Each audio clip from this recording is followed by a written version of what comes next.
En el vasto panorama de la literatura vampírica, Soy Leyenda de Richard Matheson se erige como una de las obras más influyentes de su género. Publicada en 1954, esta novela narra la lucha solitaria de Robert Neville, el último humano superviviente en un mundo devastado por una pandemia que ha transformado a la humanidad en criaturas similares a los vampiros. Lo que hace única a esta novela no es solo su enfoque innovador al combinar elementos de ciencia ficción y apocalipsis con el género de los vampiros, sino por reflejar las ansiedades colectivas de la época, principalmente enfocados en la Guerra Fría y el temor por una guerra nuclear, convirtiendo el apocalipsis en un escenario donde la lucha no solo es física, sino profundamente psicológica.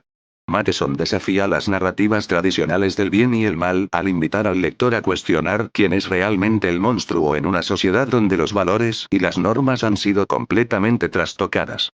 La obra, aclamada por su impacto narrativo y su profundidad filosófica, no solo influyó en el género de los relatos apocalípticos y es un predecesor de los relatos zombies modernos, sino que sigue siendo una reflexión atemporal sobre la fragilidad humana frente al cambio y la soledad. Desde el momento de su publicación, Soy Leyenda fue recibida con críticas generalmente positivas, inspirando a toda una generación de prolíficos escritores como Stephen King. Y como es común, cuando un medio no audiovisual adquiere cierta fama y prestigio, tarde o temprano Hollywood intentará obtener alguna ganancia de ella. Es así que en 1964, tuvimos El último hombre sobre la Tierra, una adaptación relativamente fiel de la novela protagonizada por Vincent Price, en la cual el propio Matheson participó escribiendo el guión.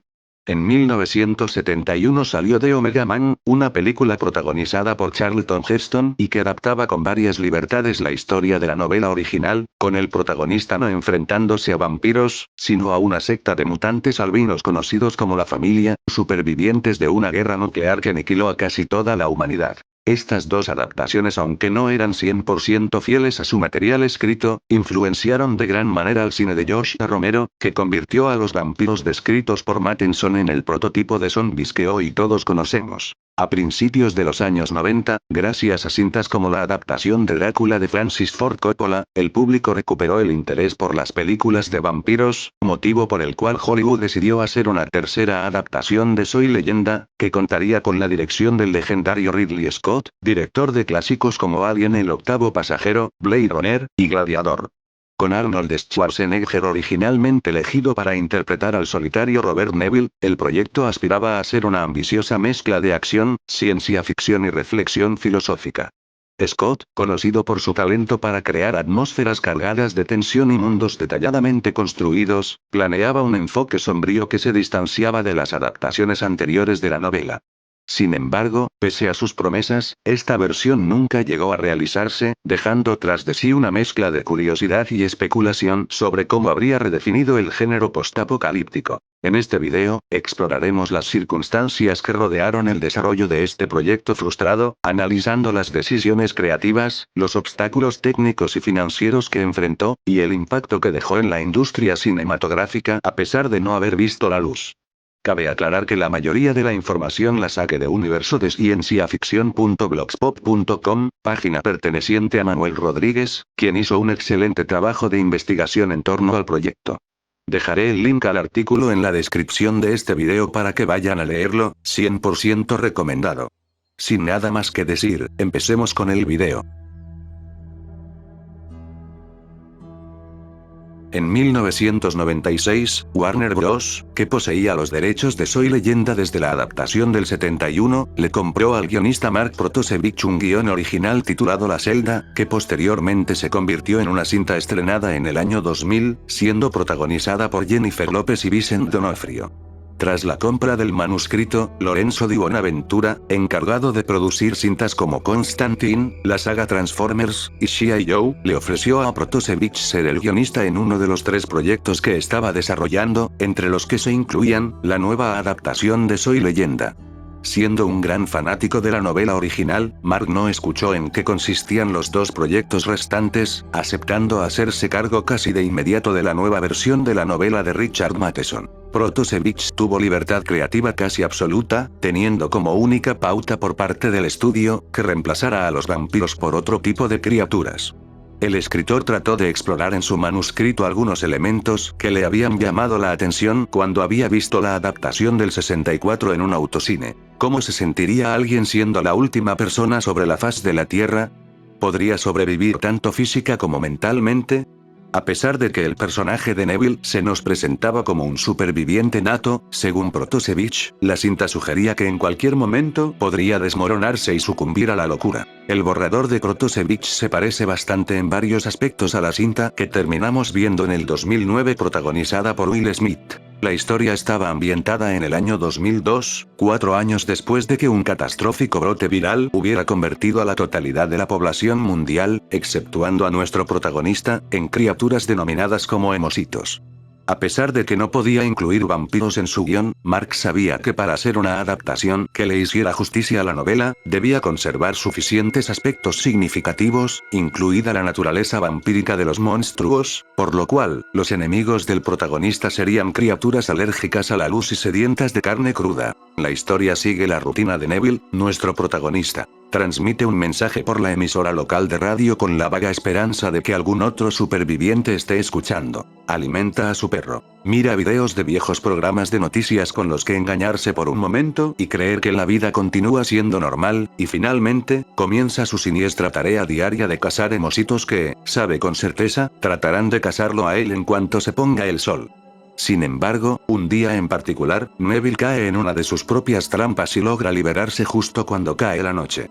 Sobrevive por los pelos y regresa a su casa, pero su amado perro, su único compañero, fue mordido por otro can infectado durante la huida, y se ve obligado a sacrificarlo. Con la pérdida del último ser querido que le quedaba en el mundo, Neville está ya a punto de desmoronarse cuando conoce a otra superviviente. Una joven adicta a la morfina pero no infectada llamada Anna.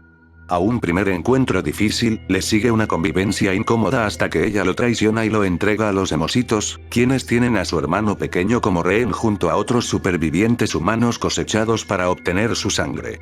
Neville es capturado y crucificado, pero logra escapar, conduce un tren subterráneo hasta la guarida de los hemositos, rescata a Anna, a su hermano y a tantos otros supervivientes no infectados como puede, y huyen hacia el mar, con la esperanza de comenzar una nueva vida. El borrador fue recibido con gran entusiasmo por parte del estudio, que inmediatamente decidió darle prioridad al desarrollo de la cinta, que estaría bajo la supervisión del productor Neil Moritz, que había estado a cargo de películas como Sé lo que hicieron el verano pasado y posteriormente de la saga de Rápidos y Furiosos. Teniendo los pies en la tierra, Protosevich sabía que trasladar el escenario postapocalíptico de la novela iba a ser bastante caro, por lo cual, el guionista se aseguró de escribir un guión que fuera bastante económico de adaptar, y con un protagonista lo suficientemente carismático como para que una gran estrella de la época se interesara en interpretarlo.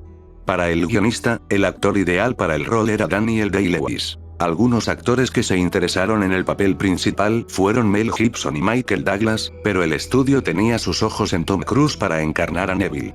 Sin embargo, nunca se confirmó oficialmente si el actor estuvo interesado en la cinta, y tuvimos que esperar algunos años más para verlo vinculado en proyectos de ciencia ficción. El 6 de junio de 1997, Variety informó que el mismísimo Arnold Schwarzenegger se encontraba en las negociaciones finales para ser el protagonista de la nueva adaptación de Soy Leyenda. En aquel momento, el actor austríaco estaba rodando Batman y Robin, interpretando al villano de la cinta, el Señor Frío. Warner estaba confiada en que esa película sería un éxito, y estaban deseosos en incorporar a la superestrella en otro de sus proyectos. ¿Cómo se lo decimos, señor? No se lo digas. De nada servirán las palabras. Aunque el fichaje de Schwarzenegger como el protagonista no convencía a Protosevich, pensaba que su inclusión aseguraba que la película saldría adelante. El artículo de Variety también reveló que el legendario director Ridley Scott se encargaría de la dirección de la cinta. El director británico no estaba pasando por su mejor momento, ya que venía de dirigir 1492 y Tormenta Blanca, dos cintas que habían sido un rotundo fracaso en taquilla, por lo cual, encargarse de la nueva adaptación de Soy Leyenda, era su oportunidad de redimirse ante la crítica y el público. Scott leyó el guión de Protosevich, pero no le convenció, ya que pensaba que carecía del suficiente peso dramático. Por lo cual, le pidió a Warner Bros. Que contratara a John Logan, con el que ya había colaborado en el telefilme RKO 281, para que reescribiera el guión. como explica el propio Logan, quien más tarde también se encargaría de escribir el guión de Gladiador. Cuando Ridley Scott se involucra en un proyecto, tiene que volver a reimaginarlo por completo para convertirlo en la película que quiere realizar. Sin embargo, Warner Bros. Le insistió que al menos se reuniera con Mark Protosevich, ya que él había escrito el guión que los había convencido de realizar la cinta. Scott aceptó por mero compromiso, pues ya tenía claro que solo realizaría el proyecto con John Logan a bordo. Esto probablemente no tuvo tanto que ver con la calidad del guión, sino simplemente porque Scott sabía que Protosevich había realizado el manuscrito bajo contrato con el estudio. Protosevich declaró años más tarde el cómo fue esa incómoda reunión. Sentí que no tenía ninguna posibilidad. Era como si John Logan estuviera escondido en un armario en algún sitio, porque trabajar con él era todo lo que Ridley quería hacer. Sencillamente, no estaba interesado en darme una oportunidad. Desde el primer momento, muchos directores perciben al estudio como el enemigo, y yo era el escritor del estudio. Y lo siguiente que supe fue que me despidieron. Con Protosevich fuera del proyecto, Logan y Scott dedicaron largas jornadas a reelaborar la historia y explorar las implicaciones antropológicas y sociológicas de un escenario donde la humanidad es aniquilada por un agente biogénico, dejando a un único sobreviviente. El dúo abordó este complejo panorama desde una perspectiva científica, consultando a expertos en ciencias y supervivencia para entender cómo responderían la defensa civil y la humanidad en general ante una catástrofe de esta magnitud. Logan describió este proceso como una tarea titánica, pero destacó que lograron obtener material de gran calidad para desarrollar la historia. El borrador de Logan, la humanidad era aniquilada en los primeros 15 minutos de la cinta, en una secuencia sin palabras donde se vería la propagación de la plaga, con la gente enfermándose, muriendo, a la defensa quemando los cuerpos de los infectados, y finalmente, la extinción de la humanidad, todo esto mientras sonaba la marcha fúnebre de Wagner, convirtiendo a la escena en una ópera del fin del mundo. Tras todo esto, el guión nos situaría en un día en la vida de Neville tras muchos años del cataclismo. La intención de Scott y Logan era convertir al personaje de Neville realmente en el último hombre sobre la faz de la Tierra, que no tuviera a nadie con quien hablar y que, simplemente se encuentre totalmente solo luchando por sobrevivir. Para generar ese ambiente de total desolación, Logan decidió privarle no solo de otros humanos con los cuales interactuar, sino también de su perro. Por lo tanto, durante la primera hora de la película, no había ningún diálogo, todo habría sido contado de manera visual. Ridley Scott quería que el espectador empatizara con el aislamiento del protagonista, por eso rechazó usar la voz en off del propio Neville, recurso que se había utilizado en las adaptaciones del 64 y el 71.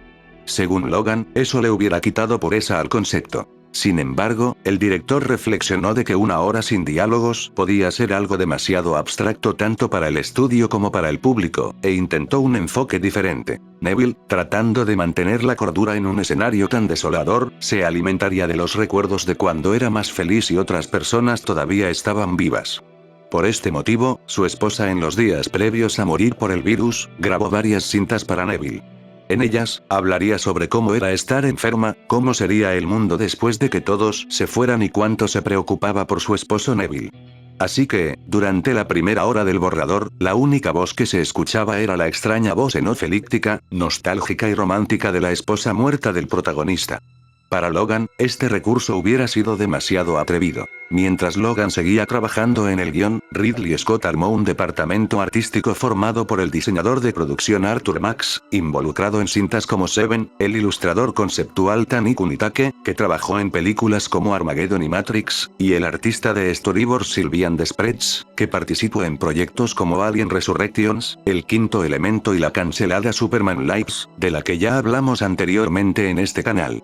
Su tarea sería canalizar la visión del director en términos visuales para que eventualmente pudieran ser trasladados a la cinta. Warner decidió descartar la idea original de que la historia estuviera ambientada en San Francisco debido a que los entornos únicos de la ciudad serían imposibles de replicar en otras localizaciones y sets del estudio, decidiendo que Los Ángeles sea el nuevo escenario donde se desarrollarían los acontecimientos. Scott, que ya había elaborado una Los Ángeles futurista en Blade Runner, recibió la sugerencia del estudio de rodar en el mismo set donde años atrás había filmado ese clásico de culto. Sin embargo, fiel a su estilo, Ridley prefirió trabajar lejos de la influencia del estudio, pasando varios días buscando localizaciones en Houston, Texas, decidiendo qué partes de la ciudad podrían servir para representar un Los Ángeles postapocalíptico. También, para desanimar a los ejecutivos de Warner de visitar el lugar donde estaban trabajando y comprobar cómo iban las cosas, Scott trasladó al equipo de preproducción desde las instalaciones de Warner a unas oficinas de Santa Mónica, a 1 hora de distancia en automóvil. Aprovechando que tendría que reescribir el guión para reubicar la historia de San Francisco a Los Ángeles, Logan aderezó el nuevo manuscrito de referencias a sitios emblemáticos de la ciudad, como el vestíbulo del Hotel Ambassador o el Museo de Cera. También ahondó en las características que tenía el refugio donde vivía Neville, que era la antigua casa de una estrella de cine, donde el protagonista había añadido muchas trampas para que fuera un lugar muy seguro. Tani Kunitake reveló que la idea era que el refugio hubiera sido convertido en una estación de bomberos muy moderna. Las defensas del sitio incluían un depósito lleno de gasolina, aspilleras en las cuales se podrían colocar armas con mira telescópicas, y una defensa perimetral con minas terrestres. El refugio estaría ubicado en una ladera con vistas a Los Ángeles.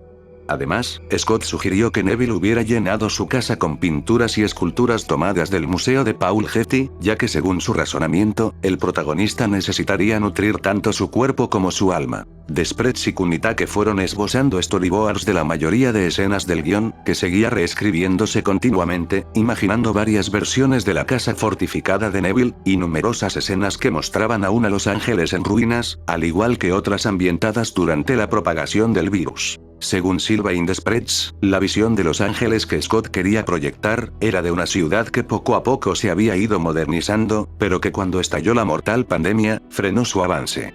Algunos de estos elementos retrofuturistas serían, por ejemplo, un sistema de metros influenciado por diseños parisinos, o cabinas telefónicas alimentadas por energía solar. Todo esto se debía a que la pandemia habría ocurrido en el lejano por aquel entonces, año 2005. Y ahora, ahondaremos en uno de los aspectos que más me llamaron la atención de este proyecto en primer lugar. El diseño que tendrían las criaturas a las cuales se enfrentaría Neville. Según Desprez, la idea era que algún evento hubiera desatado algún retrovirus que afectaba la resistencia de la piel a los rayos ultravioletas, y se hubiera propagado extremadamente rápido en el transcurso de unos pocos meses, acabando con casi toda la raza humana, exceptuando a pocas personas como Neville, que no parecían verse afectadas por cuestiones sanguíneas. Los seres humanos que fueron afectados por el virus, al igual que en el guión de Protosevich, serían conocidos como hemositos. Al principio de la historia, Neville desconocería la existencia de los hemositos, pensando que es el último ser vivo sobre la faz de la Tierra exceptuando a los animales. Sin embargo, la trama se complicaría cuando Neville se enfrenta a lo que él cree que es en un principio, otro ser humano superviviente, solo para darse cuenta demasiado tarde que era algo mucho peor. Esto desencadena que los hemositos se enteren de la existencia de Neville, convirtiéndose en la presa de estas criaturas. Entonces comienza un juego del gato y el ratón, donde Neville caza a los hemositos de día, mientras que estos tratan de liquidarlo cuando baja el sol. Scott quería que estas criaturas se distanciaran de la imagen tradicional que tienen los vampiros, ya que no quería que su película se encasillara en dicho subgénero. Según Logan, la apariencia y características de los hemositos cambiaron a lo largo de las múltiples reescrituras del guión. En algunas versiones hablaban, a veces tenían un líder y en otras eran una manada salvaje. John Logan declaró: Invertimos mucho tiempo en los hemositos, porque Ridley tiene un ojo especial para el mundo visual y táctil que lo rodea y cómo presentarlo cinematográficamente. Así que queríamos descubrir cómo evolucionaron estos seres. Esa era la palabra que usamos con los hemositos, evolución. ¿Qué sucedería realmente si quisiéramos crear esta raza de vampiros subterráneos? ¿Qué aspecto tendrían? ¿Cómo vivirían? ¿Cómo sobrevivirían? ¿Y cuál sería su relación con Neville? El diseñador de producción Arthur Max, que se había pasado varios meses viendo espeluznantes fotografías de escenas de crímenes reales para la película Seven, repitió la no muy agradable tarea en la preproducción de Soy Leyenda, buscando imágenes e información sobre víctimas de hambre y quemaduras a fin de proporcionarle a Ridley Scott un contexto verosímil para la apariencia de los hemositos cadavéricos y cubiertos de sarpullidos que habían imaginado. La apariencia de los emositos, según Kunitake, se iría degenerando a lo largo del tiempo. Al principio del contagio, parecerían los típicos vampiros modernos con ropa de calle. Pero con el avance del tiempo, perderían lentamente toda su pigmentación y luego su humedad corporal, ocasionando que se empezaran a secar, por lo que comenzarían a vendarse para mantener su piel húmeda. Una idea que le ocurrió al artista, era que los emositos estuvieran constantemente rodeados de enjambres de moscas. Los zumbidos de los insectos fungirían como señales para Neville de que un emosito se encontraba cerca. Sin embargo, a pesar de su apariencia demacrada, Scott no quería que se movieran como los zombies de la noche de los muertos vivientes, sino que fueran extremadamente rápidos, como si fueran momias ágiles. Además, marcas tribales y joyas únicas adornarían sus cuerpos. Según uno de los tantos guiones que escribió Logan, los emositos tendrían jerarquías claramente definidas dentro de su sociedad. Los que están más abajo serían los cuidadores, que atendían a los heridos. Por encima de ellos estaban los baterías, que entonaban cánticos aterradores mientras tocaban grandes tambores decorados. A continuación, estaban los clérigos, un grupo sombrío cuyas significativas marcas se distinguían por su carácter sagrado. Los más numerosos serían los guerreros, que eran también los más fuertes, los más feroces, y los de apariencia más salvaje. Casi en la cima de la jerarquía estaban dos tenientes, Christopher y Eva, que comandaban a los clérigos y a los guerreros respectivamente. El líder de los emositos sería alguien conocido como Cordman, que había sido el sujeto de pruebas original con el que habían experimentado el virus. Este escapó de las instalaciones donde lo retenían y de esa forma, selló el destino de toda la humanidad al propagar el virus por todo el planeta. Una de las decisiones más audaces que Scott y Logan tomaron en la historia era que más allá del silencio omnipresente, fue crear un pseudo romance entre Neville y una emosito hembra a la que éste capturaba. Aunque habían rechazado la idea de mostrar a cualquier otro ser humano, Scott y Logan sentían que la cinta no iba a funcionar si Neville no interactuaba con alguien. Entonces, a Ridley se le ocurrió la idea de que el protagonista experimentara con la criatura, descubriera que era mujer, y finalmente, usando su propia sangre como una especie de suero, la transformara parcialmente en humana, convirtiéndola en su compañera durante la historia. Para trabajar en las primeras pruebas de maquillaje de las criaturas, se contrataron a dos prestigiosos especialistas de efectos especiales. Alec Gillis y Tom Woodruff Jr., el genial equipo que había estado tras las criaturas de Aliens. En la primavera de 1997. Gillis le encargó al artista conceptual Miles Teves que creara un diseño para el emosito femenino. El objetivo del artista fue hacer que el emosito femenino fuera repulsivo pero a su vez, muy atractivo, basando su diseño en la modelo Sophia Loren, ya que pensaba que su belleza y sexualidad eran tan intensas que seguirían destacando a pesar de las capas de maquillaje.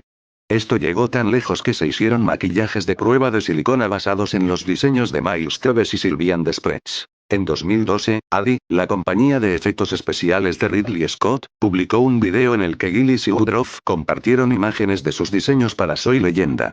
Los resultados son genuinamente aterradores. Al igual que los bocetos de Teves y Desprez, los emositos protésicos se asemejan a cadáveres huesudos en movimiento. Sin embargo, las esculturas físicas añaden un nivel de profundidad y textura que los hace aún más impactantes. En las fotografías, se aprecia el cuidado meticuloso que Gillis y Woodruff dedicaron a detalles como los dientes en descomposición, las venas pálidas y la piel putrefacta de los emositos. Los artistas explicaron que cubrieron a estas criaturas con una membrana de silicona que las hacía lucir tan escuálidas que parecían casi translúcidas. Además, Gillis y Woodruff mencionaron que Scott les sugirió inspirarse en las esculturas de cera del siglo XVII. Este concepto, combinado con la aplicación de maquillaje en los rostros de modelos reales, resaltaba la inquietante humanidad que aún podía percibirse en los ojos de los emositos. En ese momento, los diseñadores no sabían si los modelos de los emositos se usarían como trajes, prótesis o animatrónicos. Sin embargo, cualquiera de estas opciones habría dependido de efectos prácticos en lugar de efectos digitales. Este enfoque habría dado a la versión de Soy Leyenda de Scott una atmósfera clásica de terror zombie, evocando el icónico estilo de George Romero. Mientras tanto, se les pidió a los artistas de efectos digitales, Craig Penn y Tim Saccheo, que comenzaran el desarrollo de un software que les permitiera crear un ciervo completamente digital, ya que necesitaban que hiciera cosas que no podría hacer un ejemplar real, como caminar por un sistema de metro. El dúo logró crear una secuencia de 12 segundos que mostraba a Neville aventurándose en la ciudad para cazar animales salvajes de los cuales alimentarse. Apunta a un ciervo, pero asusta a la criatura cuando activa accidentalmente el monitor de una cabina telefónica que funcionaba con energía solar, como ya mencioné anteriormente. Sakcheo, que posteriormente trabajaría en películas como Gladiador, declaró que el siguiente paso hubiera sido trabajar en algunos emositos generados por computadora. Pero lamentablemente, la preproducción no llegó tan lejos. Y acá es cuando las cosas se complican. A medida que avanzaba la preproducción, las múltiples reescrituras del guión no habían producido una versión con la que Scott y el estudio pudieran ponerse de acuerdo. Cada nuevo borrador incorporaba un enfoque distinto, lo que obligaba a los artistas y técnicos involucrados en el proyecto a rediseñar muchos elementos nuevamente. John Logan describió en una entrevista cómo fue este duro proceso de reescrituras. Enviamos 6 borradores en un trayecto de 5 meses, rehaciéndolos constantemente. Fue el trabajo más intenso que he hecho en mi vida, y fue absolutamente emocionante, porque lo retomábamos, lo revisábamos y asumíamos decisiones muy valientes. Warner Bros. Se mostró muy abierta a dejarnos probar cosas y experimentar con el material tanto como fuera posible. Pero ciertamente hubo resistencia a la absoluta severidad de lo que Ridley y yo hicimos. Porque, aunque contaba con grandes escenas de acción y un maravilloso sentido del humor, era un tanto duro en cuanto a que presentaba a un hombre que no habla durante una hora, y cuyo interés amoroso es una mujer que nunca se vuelve del todo humana, y que siente la llamada de lo salvaje de sus hermanos emositos. El mismo Logan admitió que el enfoque de la historia era demasiado sombrío, ya que al fin y al cabo, dado que Neville no encontraba a otros supervivientes, no había un final feliz tradicional. Cordman, el líder de los emositos, encuentra el refugio de Neville y mata a Emma, la emosito mujer. Neville, nuevamente solo, intenta huir, pero las criaturas lo siguen y finalmente lo encuentran en un pequeño pueblo, donde se da el enfrentamiento decisivo al más puro estilo western, en el que el último hombre sobre la faz de la Tierra consigue salir victorioso.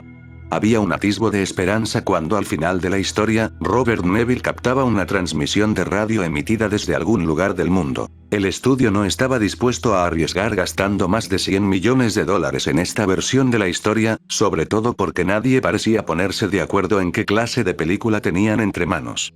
Según The Spreads, la gente analizaba el guión y se hacían preguntas sobre de qué trataba la película, qué contaba, qué sentimientos dejaba y cuál era el mensaje. Los ejecutivos querían hacer una película que le dejara el mensaje claro a todo el mundo, y no pensaban iniciar la producción a menos que tuvieran otro posible borrador que fuera mejor. Warner Bros. Prácticamente le insistió a Scott en despedir a Logan y volver a darle una oportunidad al guionista original, Mark Protosevich, quien tenía opiniones muy duras sobre los borradores que había escrito su reemplazo. Por lo que oí, los borradores de John Logan fueron considerados un desastre. El estudio creyó que se habían desviado y perdido el foco, así que lo siguiente que supe fue que estaba de nuevo en la oficina de Ridley recibiendo un trato elogioso. Básicamente, me dijeron, hemos cometido un terrible error. Por favor, vuelve. Todo está perdonado. Cuando leí los guiones de John Logan, me quedé con la boca abierta, porque vi que habían borrado todo lo que yo había hecho, excepto el mundo y la sensación general. Me pareció increíblemente aburrido, bastante sombrío y muy pretencioso. Habría sido una película de arte y ensayo bastante aburrida que, por casualidad, era muy violenta. Tengo un gran respeto por John Logan como guionista, pero no creo que fuera el adecuado para este proyecto en concreto y pensé que, cualquiera que fueran sus ambiciones, no funcionó. Scott y Protosevich pasaron días revisitando los problemas de los borradores de Logan antes de que el segundo decidiera comenzar prácticamente desde cero. Protosevich redujo la voz en off de la esposa muerta de Neville en la narrativa, y los emositos se volvieron más animales, eliminando todo ese trasfondo tribal y de jerarquías. El nuevo borrador combinó el primer y segundo acto de la primera versión del guión escrito por Protosevich, con el tercero escrito por John Logan, en el que Neville utiliza su propia sangre para transformar parcialmente a una emosito en humana. Esta vez, la historia terminaría de manera más optimista. Neville escapaba de un asalto masivo de los emositos a su hogar fortificado, huyendo a un aeródromo abandonado donde se sorprende al ver a otro superviviente. Un niño pequeño igualmente sorprendido por verlo, sale a correr al interior del hangar mientras llama por su madre. Aunque Protosevich no estaba muy convencido con el final de la historia, este fue el borrador que más cerca estuvo de ser realizado, justamente por su final más esperanzador. Es así, que la producción de la cinta volvió a despegar, empezando las pruebas del maquillaje de los emositos y logrando finalmente vincular a Arnold Schwarzenegger en el proyecto. Si bien Ridley Scott estaba emocionado por trabajar con el actor austríaco, este le había expresado en privado a sus compañeros sus temores respecto a la capacidad de Arnold para soportar él solo el peso de una película con un perfil mucho más intelectual de lo que estaba habituado en su filmografía. Sin embargo, Sylvian Desprez declaró que él y muchos de sus compañeros no veían en un inicio a Schwarzenegger encarnado como Neville, pero para el final de la preproducción, les resultaba imposible imaginar a alguien más en el papel. Lamentablemente, a pesar de que Ridley Scott y su equipo hicieron lo imposible para que este proyecto saliera adelante, el presupuesto fue el mayor impedimento para que esta nueva versión de Soy Leyenda despegara. Tras los costosos fracasos que supusieron películas como Batman y Robin, El Cartero o La Esfera, Warner Bros. Se vio obligada a reevaluar todos los proyectos que tenían pendientes en producir. El 7 de diciembre de 1997, Variety confirmó que Soy Leyenda se encontraba entre las películas a las que se aplicaría un recorte presupuestario. Según Tani Kunitake, el proyecto, con la llegada de Ridley Scott, había superado por mucho la ambición que se tenía originalmente, elevando el presupuesto a una escala que, sumando a los fracasos ya mencionados, asustaba mucho a los ejecutivos del estudio. Warner despidió nuevamente a Protosevich y contrataron a Neil Jiménez, un guionista que tuvo el encargo de escribir otro borrador que se ajustara a las nuevas limitaciones presupuestarias. Sin embargo, su guión también fue rechazado. En marzo de 1998, Hollywood Reporter informó que finalmente, Warner Bros. Había cancelado la película. El estudio en un principio, se había negado a archivar el proyecto siempre y cuando Ridley Scott estuviera vinculado a él, prefiriendo esperar a que renunciara. Scott así lo hizo, y se llevó consigo a varios de sus colaboradores de Soy Leyenda, incluido al guionista John Logan, el diseñador de producción Arthur Max y al artista conceptual Sylvain Desprez, para trabajar en su próximo proyecto, Gladiador. Aunque esta cinta tiene poco que ver con el género postapocalíptico y de vampiros, según Desprez, varios de los temas que trata la historia eran heredados de la visión que Scott tenía con el proyecto de Soy Leyenda, una película emotiva y melancólica sobre la memoria y el recuerdo de la vida, con un protagonista superviviente nato, emocionalmente insensibilizado tras haber sufrido una tragedia personal, pero decidido a seguir adelante hasta su amargo final. Además, muchos de los esquemas de iluminación exterior en Gladiador, y parte de su posterior película, Hannibal, están muy influenciadas por la planificación artística de Soy Leyenda, según palabras de Tani Kunitake. Los que más lamentaron la marcha del director fueron los propios artistas que trabajaron en su proyecto. Estas fueron las conclusiones de Desprez sobre toda su experiencia trabajando en el proyecto. Si Ridley hubiera podido hacer lo que quería, habría sido una película estupenda. Con una atmósfera impresionante, diferente a todo lo que nadie hubiera esperado o que se hubiera estrenado anteriormente. Fueron los mejores dibujos que he hecho nunca, y había tanta energía en el ambiente, y todos estábamos tan metidos en ello que todavía la considero mi mejor experiencia en la mesa de dibujo trabajando para una película. Si se hubiera hecho, probablemente no habría sido tan gratificante, porque no hay forma de que nada de lo que hubiera sucedido después se hubiera acercado a lo que se hizo durante esos meses. Fue el paraíso. Después de que Soy Leyenda de Ridley Scott fuera cancelada, Warner Bros. Reestructuró el proyecto varias veces. Protosevich fue contratado por tercera vez para escribir otro guión, y en 2002 Arnold pasó de ser el actor protagónico a un productor del proyecto, mientras que Michael Bay fue considerado para ser el director, y Will Smith para el papel de Robert Neville. Sin embargo, tampoco se concretó nada sólido y tras otro periodo de inactividad, las riendas del director pasaron a Francis Lawrence en 2005, con el infame Akiva Goldsman como productor y Will Smith aún siendo el actor principal.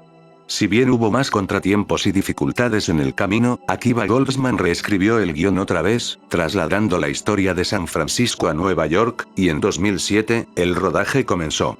Y bueno, el resto es historia. Soy Leyenda de Ridley Scott, para todo fanático del libro o el género postapocalíptico en general, se trata de una oportunidad perdida muy trágica. Tenía un guión interesante, un actor y director únicos, y un equipo artístico impecable. Habría sido de esas raras ocasiones en que una película de gran presupuesto se centraría más en explorar la mente trastornada de su protagonista antes que en la acción. Esto no quiere decir que la versión de Will Smith estrenada en 2009 no tenga méritos, pues a pesar de sus fallos, se ha convertido en una cinta bastante icónica. La visión de una Nueva York abandonada es escalofriante, y Will Smith sorprendió ofreciendo uno de sus papeles dramáticos más sobresalientes. Sin embargo, la película se ve perjudicada por un tercer acto bastante mediocre y los pésimos efectos especiales de las criaturas, que le quitan la sensación de pavor que deberíamos sentir al presenciarlas. Tras años de coquetear con la idea de hacer una secuela, una precuela y un reinicio, Warner Bros. Anunció en 2022 que se estaba desarrollando Soy Leyenda 2, con Will Smith extrañamente volviendo para interpretar a Robert Neville, y con Michael B. Jordan como coprotagonista. Sin embargo, el proyecto ha avanzado muy lentamente desde su anuncio, seguramente viéndose afectado por el escándalo del cachetazo de Will Smith a Chris Rock en los Óscares, y la huelga de guionistas acontecida justamente a finales del 2023. Hasta el día de la fecha de publicación de este video, no se ha confirmado si Francis Lawrence volverá a sentarse en la silla del director, o si Warner decidirá poner a otro en su lugar. Podría ser entonces que exista la posibilidad de que Ridley Scott tenga otra oportunidad y sea el encargado de dirigir la secuela. Siendo realistas, es muy poco probable que esto ocurra, lo cual es una lástima. Ridley tenía una visión verdaderamente única del universo ideado por Richard Matheson, y Dios sabe que ese libro merece una gran película basada en él.